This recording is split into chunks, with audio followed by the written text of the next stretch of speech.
इसको अचीव कैसे करते हैं? How you actually do this? आपको अगर अपना रिस्क एनालिसिस करना आता है और आपको अगर रिस्क मैनेजमेंट अच्छे तरीके से आती है और उसके साथ आप अपनी एंट्रीज को मास्टर करते हैं प्रॉपर नॉलेज के साथ, प्रॉपर किसी सेटअप के साथ, तो कोई मसला नहीं है इस चीज़ में।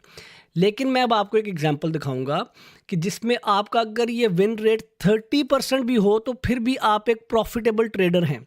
All you need is a good risk management, proper trading psychology को सही तरीके से समझना, और उसके अलावा एक डिसिप्लिन सेटअप में रह के ट्रेड करना, कि आपके पास एक सेट ऑफ रूल्स हों। वो चाहे आप किसी से भी सीखें, अपने बना लें, मेरे कोर्स से सीख लें, कहीं से जाके सीख लें, लेकिन उन रूल्स के साथ स्टिक रह कर ट्रेड करना।